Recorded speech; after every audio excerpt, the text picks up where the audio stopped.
Welcome to the Northern Business Podcast. Each week we talk to people active in business and the economy about the big issues driving growth in the north of England. We're sponsored by Virtue Motors, one of the UK's largest motor retailers. You can check out its website at virtuemotors.com.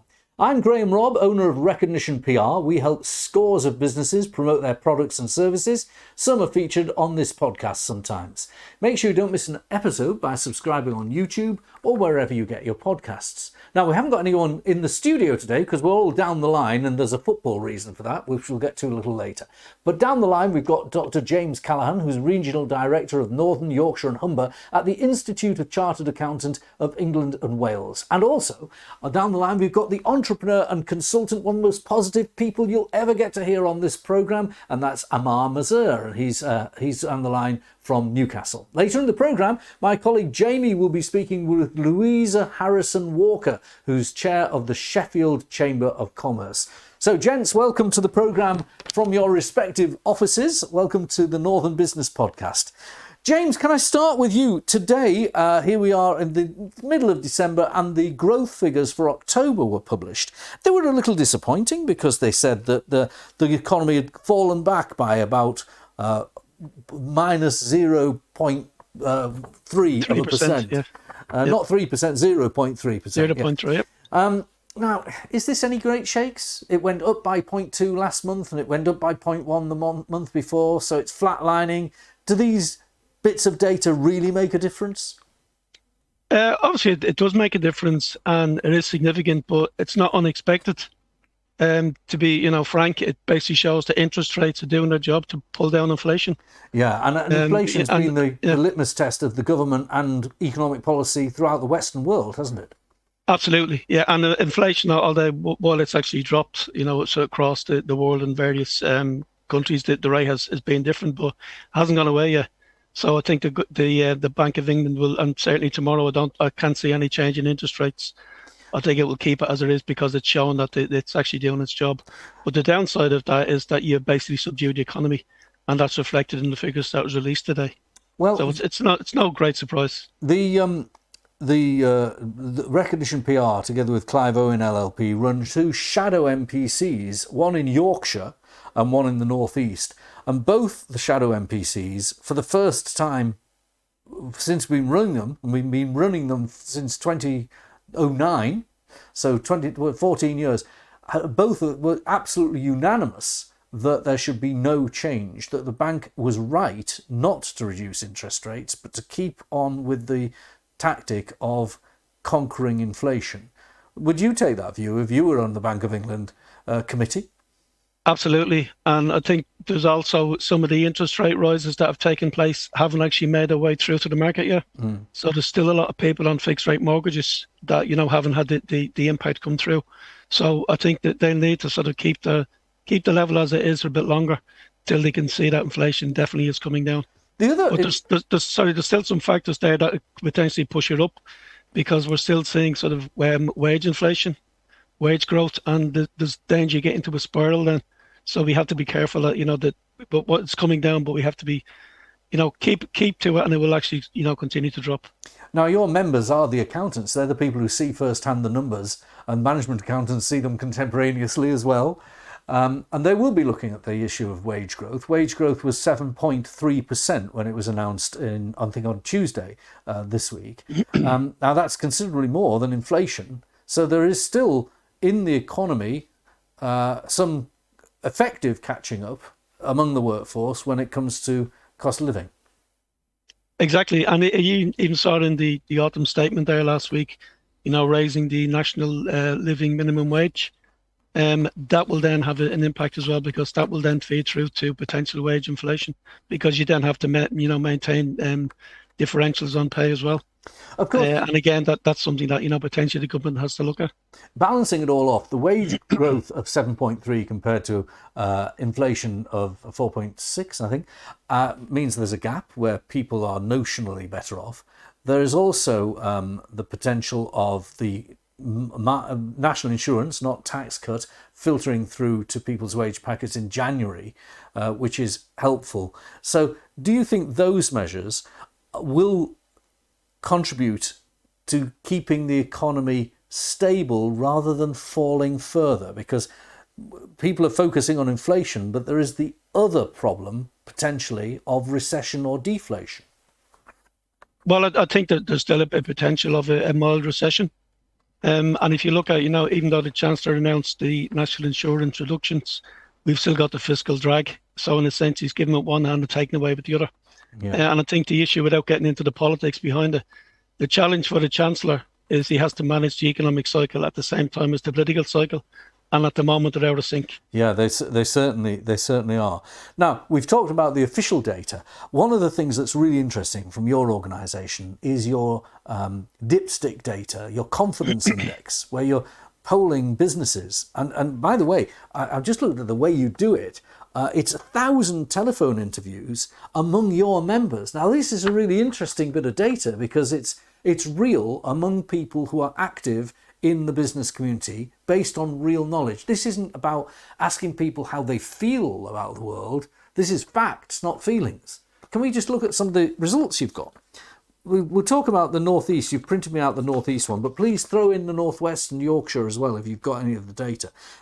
You're asking about the optimism levels, that's feelings. Then you were asking about sales. So if we look at that, businesses in the North East expect a rate of increase in input costs, salaries and selling prices to moderate. So they're not expecting their costs to go up as much as they had in the last 12 months. They're expecting a bit of stabilisation on costs in the year to come.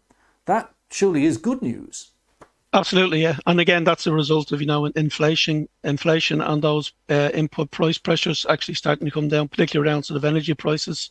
Cost of supplies, raw materials actually falling as well.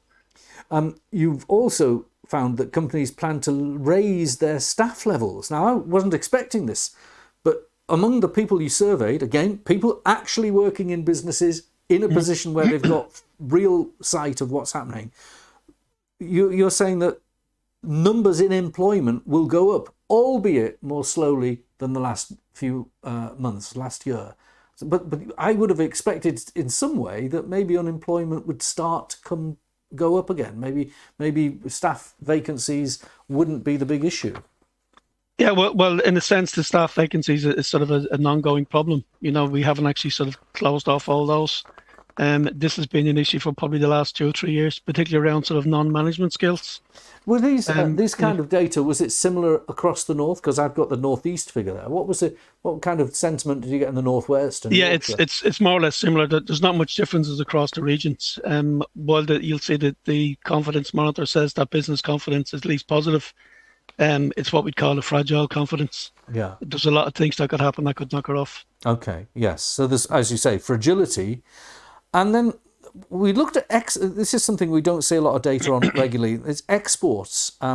Although exports were growing, export growth had moderated. Now, some of the export growth isn't just about our economy, is it? It's about the economies of the markets that we're exporting to. So there's exactly a worry there too. And what my worry there as well, if you look across sort of both Yorkshire and Humber and the North East, is the export expectations are quite down compared to other regions. And then we consider the importance of exports in those two regions. You can see it's actually significant. I'm trying to understand exactly what's causing those issues. I'm having discussions with the Department for Business and Trade to try pull apart those things and see what extra support we can actually give businesses in the region to turn that around.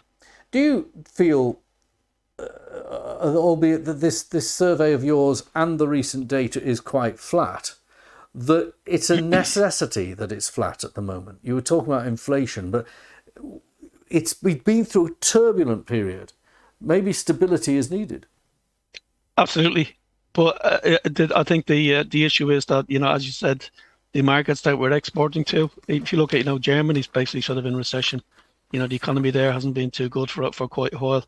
Across, Europe as well, we're seeing that. So I think exports you'd expect them to be subdued, but maybe not to the extent that's actually coming across. There was one bit of data that I grabbed in your report, which I think the government would be disappointed in, because the government has tried to use the tax system to stimulate investment. And you looked at North East, but please fill in the gaps on North West or Yorkshire as well.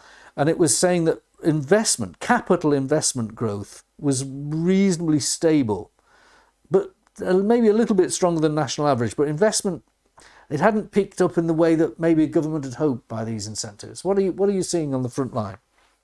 What I'm hearing from businesses is it's because of the uncertainty. There's just too much uncertainty. Even if you look at the example of the government trying to stimulate the economy by investing in these investment zones, going to be 12 across the UK. Initially, they said we're going to do that for 5 years. 5 years is not a long enough runway for businesses to have that the stability they need and the long-term vision to say, okay, we're going to invest in something that will take maybe 5 to 10 years to return. So it was a welcome announcement that they doubled the 5 year to 10 year period for investment zones, and also doubled the 80 million to 160 million. All right. But again, 160 million is not huge in the great scheme of things. To bring in, the football thing you'll probably mention later, you wouldn't even get a decent Premiership player for that nowadays. That's right. And certainly you could argue that may have sort of a bigger impact on the local economy, but that's for somebody else to talk about. All right, well, pause there, James. Let's bring Ammar in. Ammar, come on now. You're the most positive person I know in business.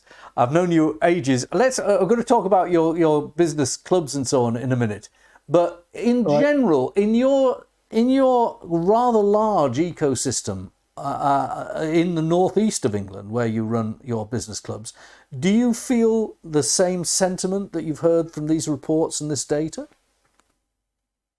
Yeah, I mean, you can't dismiss the statistics regardless of however optimistic you are. But for me, Graham, there's always a silver lining in everything. And wherever there's a challenge, there's an opportunity. So how might we turn that on its head? So in answer to your question, yes, uncertainty becomes one of the biggest issues, and certainly that's what we've experienced the last few years. But what does that mean, and what could we and should we be doing? Well, we should be looking at our business models. We should be looking at new marketplaces. We should be looking at innovation, and they're the things that I have a real interest in. Absolutely. Now, we'll get into those in a moment, but first of all, tell us, there'll be people watching and listening to this that don't know about your club, Asian Business Connections. Well, it's your social enterprise. I called it a club. That's the wrong phrase. I'm sorry. It's a not-for-profit social enterprise. Tell us what it does and how people can participate. Yeah, no, thank you for that. I mean, it started off being called Asian Business Connections because there was a gap in representation of the Asian community across the whole of the Northeast. So that's, when I talk about the Northeast, I'm talking about the whole of the Northeast. And we established that as a not-for-profit social enterprise to make sure that it was bringing value through its activities back to communities. But our ambition was always to make it an inclusive organisation, and that's what we focused on for the last 15 years. So we then connected with Yorkshire and Northwest associations, but primarily in the Northeast, we moved away from just purely representing the Asian community and wanted to make the whole of the region more inclusive. So we developed and delivered a range of programs, regardless of colour or gender, and our sort of headline campaign, very ambitious sort of endeavour now, is all around inclusion. And we launched at our 10th anniversary, we launched our Inclusion by Default campaign, which was trying to get people to recognise the positive elements of inclusivity and making, I mean, God, everybody, in the region, as far as I'm concerned, appreciates, recognises all of the differences that we have. So, whether you come from Middlesbrough, whether you come from Sunderland, whether you come from Newcastle, of course, we have our quirks and differences and everything else.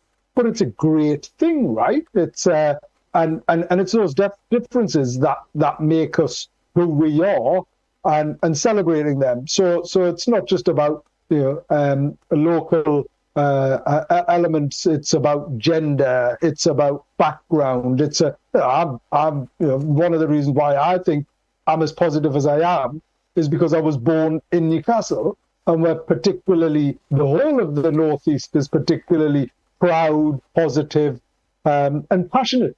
Is what we have been always and remain so. Well, I think that's right, and it's well spoken. I would just say, I was looking before I interviewed you today, before I know you were coming on, I was wanting some data on Asian or ethnic minority-owned businesses. Now, it's very difficult to find the data, but I did find some, and this was maybe 2 years old. In the whole of England, about £74 billion a year is contributed to our economy through Asian-owned or minority ethnic-owned businesses.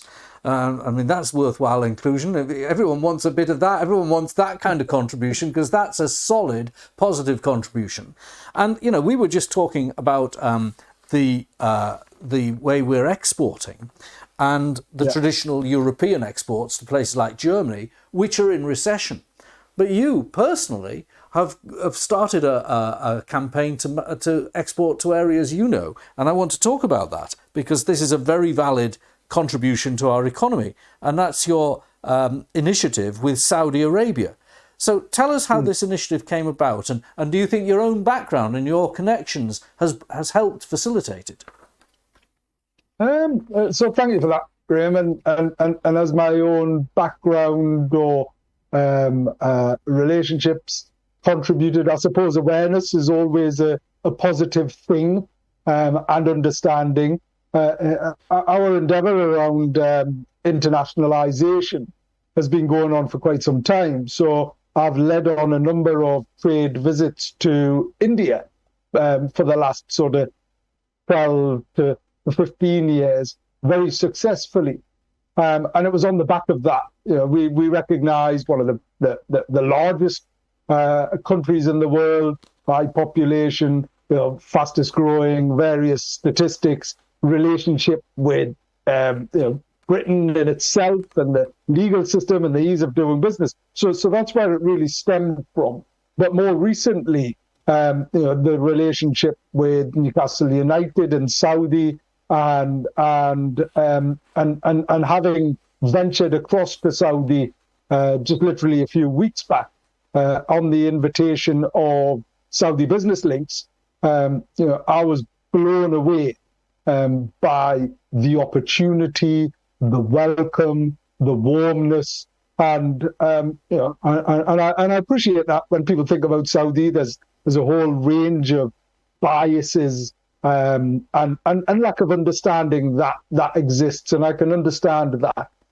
Having said all of that, you know, I went out there with some level of anxiety as well, right? I'd never been out there previously, although surprisingly and coincidentally, my late father was there for 20 years. He taught out there, but I'd never ventured because I'd probably never wanted to. I'm very parochial when it comes to the Northeast, and I'm happy to explore, but I like to explore in what I know. But honestly, if I you know, can emphasize, and I certainly can't overstate the level of opportunity that exists between our Northeast in particular and Saudi, and the expertise that we have here. Very briefly, because statistics are really important, there's currently a 65% supply deficit to demand in Saudi for all of their services. So right here, right now, you know, there's 65% that they could actually, from a supply side, take on. That's going to grow 100-fold to satisfy their 2030 vision. So you know, putting that into context, we've got some of the foremost. You know, we've got the Horizon Centre, we've got National Innovation Centres, we've got a whole range of professional services. We've got all of this expertise that exists. And we've got those wonderful relationships that already, you know, I've mentioned Newcastle United, SABIC, SABIC very long time. That's right. Yeah. Now this demand, can I just ask you about the vision, because you've been there recently and you've been a guest of, I think it was Saudi Business Links. Can I ask you about this 2030 vision? Because this is all about the government of Saudi Arabia freeing itself from being oil dependent and having a more pluralistic economy, isn't it? Very much so. And actually becoming a bit more liberal, a lot more modern. As I say, I was blown away by all of my experiences from world-class tourism opportunities. The best French meal I've ever had, and we've been to France a number of times, was in Saudi, right? So being able to sort of say that, they built airports in 37 days. These are fully functioning airports. They've built world-class hospitals in 6 months. Now, and what is the 2030 vision? It's very much, as you've rightly pointed out, Graham, around that becoming a global beneficiary to Saudi, but also the rest of the world. To prove, if I can, help illustrate or illuminate the point that when JFK said he wanted to go to the moon, he didn't have any idea how he was going to get there, right? It was an ambition, is what it was. And in doing so, he then went on to build it. And there's several of these projects taking place in Saudi. Big infrastructure projects. So just before I go back to James, where would you say that people watching from the North of England business community, what sectors should they be considering exporting? Is it know-how? Is it physical production of manufactured products? Is it engineering? What are the key sectors, would you say, would be opportunities for Northeast and Northern-owned businesses? Arguably every sector, Graham. All of our strengths, electrification, offshore, hydrogen, all of these areas that we are equally looking to lead on nationally, these are areas of interest. But even those, manufacturing organizations and anybody similar, anybody anywhere, I would suggest they explore Saudi. All right. Whilst we were the guests of Saudi Business Links, we did actually meet with all of the ministries, and they're all keen to support inward investment and opportunities from direct. If you don't know how to get in there, how would you go through it? Could they contact you, or are there government agencies? Is the Department of International Trade facilitating links with Saudi? Please do. Yeah. Okay. Finally, and I have to ask this, yes, the culture of Saudi is not the culture of a liberal Western society. Its treatment of people of homosexuals, for instance, its attitude towards drink, its attitude towards freedom of speech, and so on. Is it right? Is there an ethical dimension to supporting a regime which hasn't liberalised to that extent by helping it develop? This is a regime that hasn't, for instance, supported sanctions necessarily on Putin. It's allowed OPEC to admit Russia. There are lots of negative reasons why people might want to, from an ethical dimension, put the pause button on. What's your answer there? Yeah, and I probably don't have a direct answer to that, Graham. But what I can say from my own personal experience is that you need to go and experience it yourself first and foremost before you form any views. I was blown away around the liberalization of it, the modern element of it. Yes, it's a religious country. Yes, it's very much steeped in that approach. I mean, alcohol, they don't want to serve alcohol, and yes, for a lot of us that might be surprising. But recognizing that that the whole memories and experience, from a tourism perspective, shouldn't exclusively be dependent upon alcohol. Okay. Religion plays a significant part. They recognize that. But I think rather than looking at the differences that exist, we all equally have a moral duty to explore other commonalities, right? Because that's what brings people together. So what are the positive aspects of us developing these relationships? What benefit can it bring to the prosperity of the Northeast? And how do we explore those type of things? I would suggest, and equally, who knows where those boundaries and barriers might shift, but they can only come through dialogue and active engagement. Ammar, I think that's asked and answered. Thank you very much. It was very, very good. It's been fascinating hearing you. I'm looking forward to when you can come down to our studio, because I know you told us before we came live that the reason you're in your office in Newcastle is because you're going to the football match tonight, which the new Saudi-owned club, which I know has got you all fired up, just as they are in the northwest of England through those Far East connections. So I wish your team luck. Enjoy the team tonight and enjoy the match.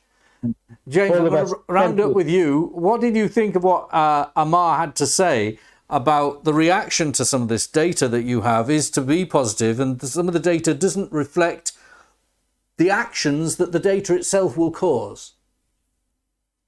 Well, I'd agree with Ammar about, needing to be positive, but at the same time, we have to, understand the realities that we're facing. We've still got high inflation, which we're just trying to pull down. Interest rates is the best mechanism of doing that. And you just have to keep on track till it pulls down, and then the confidence will eventually return. Well, great. But I think what business needs is the stability to sort of, make things happen.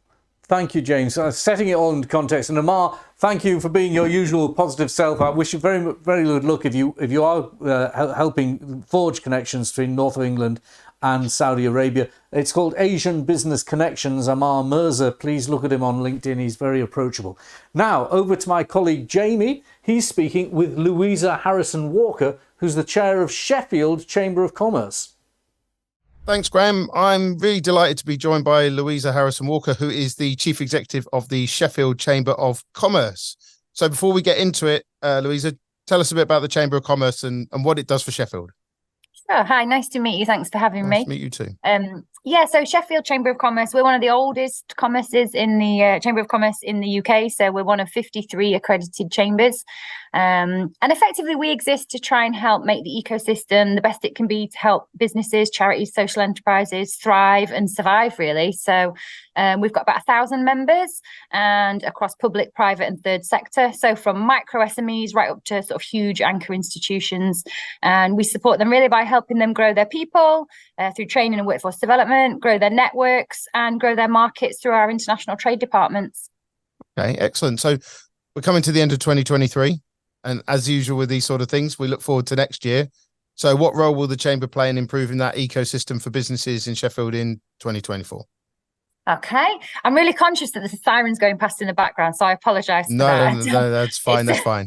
It's because we're near the head office police station. It's not because there's lots of trouble happening in Sheffield. So, just as an aside, if I'm right, isn't the street that's outside the Sheffield police station called Lettsby Avenue? It is. It actually you've got to love it. You've got to love it. Yeah, it is. We do have a sense of humour here. So I suppose in 2024, we're going to be building on the work we've been doing in 2023. So chambers are quite unique organisations, really, in that they operate on a membership model, but we're not for profit. So although we have to try and, wash our face, a lot of the work we do is in the civic kind of public impact space. So we work a lot with the local authorities and the mayoral combined authorities and other stakeholders in the city. So we've been really involved in Sheffield with some of the Race Equality Commission outputs and helping the local authorities and the mayoral combined authority shape their provision to better work with global majorities and harder to reach communities. We're continuing our work in our social value space. We've got an amazing programme called Sheffield Business Together, which we run in partnership with business in the community. And it's something I'm really proud of. And we're the only chamber in the UK that does this. So we basically harness private sector resource and expertise and broker it into charities and voluntary sector organisations. So it's across all sorts of different projects, but it tends to fall in education, environment and social action. So we work across schools all across Sheffield. Sheffield to do employer engagement, CV advice, world of work visits. We work building things like green fences around primary schools to reduce the pollution that the primary schools are being exposed to. Yeah, and then working with food banks and working with employers so they can make it easy for their employees to engage and donate things that can be, of use to the communities. So we'll be continuing to do that. That's more in the kind of public impact space. On the policy side, obviously chambers are like the voice of business, so we get called upon to ask how businesses feel about certain subjects and what policy interventions would have the biggest impact. So we do a lot of work in the transport space. We have a South Yorkshire Transport Forum, which works with the other 2 chambers in our region as well, and that is about trying to improve the conditions and improve the amount of investment that goes into our public transport infrastructure here, because it's really poor and it's really holding us back. And we do a lot of work in the skills space. So working with our colleagues at Doncaster Chamber and Barnsley and Rotherham Chamber, we've been involved in the local skills improvement plan, which is working with colleges, independent training providers and employers to try and make skills provision and training provision more in line with what businesses need for businesses to grow. So lots of work across the piece there really, but all about trying to improve sort of talent pipelines, infrastructure, and helping, the communities in the city that need it by business as a force for good, really. So moving on then to something that a lot of businesses turn their mind to, could be seen as negatives, but actually turn them into positives. What are the challenges? How are they prepared for them? How are they going to overcome them? What are the challenges do you see in the economy? Not just obviously in Sheffield, but wider, but obviously focused on the Sheffield business community. Yeah, I mean, it has been a really tough, last sort of 3-4 years, really, hasn't it? It's just felt relentless. People were just dealing with the impact of Brexit and how that was beginning to affect. And obviously, as I mentioned, we have an international trade department, so we have had to provide a lot of support to businesses, whether they're importing or exporting. And there's been so many changes and so much red tape that people have had to navigate. So people were just getting through that. Then we had the pandemic and obviously the impacts of all of that, which is still playing out for a lot of people in many ways. The significant changes in the way people work, that's been an interesting one. So, the number of people now that working from home is normal. And for some industries, that works perfectly fine. For some industries, it's not possible. And that's a challenge. What we're seeing, and we do a quarterly economic survey, the British Chambers run this survey every quarter across the whole chamber network, and it's the biggest business survey of its kind, and it tests sort of business sentiment. And last year we were recording stats around recruitment where it was the highest number we'd ever seen of companies saying they were struggling to recruit. Part of that is because of what happened when so many people left because of Brexit. Part of that is because of, the great resignation of people during the pandemic. 20% of people that had COVID have got long COVID. So there's a significant amount of people who've not returned to the workforce because of ill health. And people have just got more choice and more options about where they work. So I think the war for talent is going to be a really interesting one in 2024. And I think employers are really switching on to that your competition for your staff previously would have been the employer down the road or perhaps in the next village or the next city. Now it can be from anywhere. And we're seeing that. We're seeing people being headhunted and, offered quite substantial sums of money to be able to work from home, but work for companies that are headquartered, outside of the UK and so on and so forth. So that's an interesting challenge. I think really the businesses that we talk to, they just want some stability.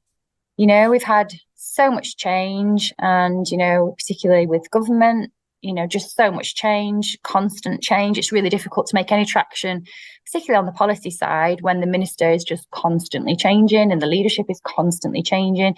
So I would really like to see some stability there and some long-term plans, that are really going to help businesses make long-term plans, knowing that things will be set for a period of time. I think that would be really helpful for people. I think that's a lot of business would echo that one and that thought. That's brilliant. Louisa, thank you very much for your time. Thanks for your insight into the chamber and what's going on in Sheffield. It's a very vibrant city, always has been, and it continues to be. So that's brilliant. So I think I can get away with saying Merry Christmas and just about, yeah. Yep, and have a very prosperous New Year. Thanks very much. You too. Take care. Thank you, Jamie, and good to hear from Louisa as well. So the Northern Business Podcast today has been all around the north, Sheffield, Newcastle, Yorkshire, Leeds, And of course, we want to hear from you if you're in business anywhere in the north of England. Feel free to get in touch. We're planning our programmes for the new year. Contact us through LinkedIn or at Recognition PR based in Darlington. Thanks to our podcast producer today, Harry Sinclair, and our technical operator, Robin Campbell. Join us next time for the Northern Business Podcast. You don't have to miss an episode. You can like, rate or subscribe on YouTube or wherever you get a podcast.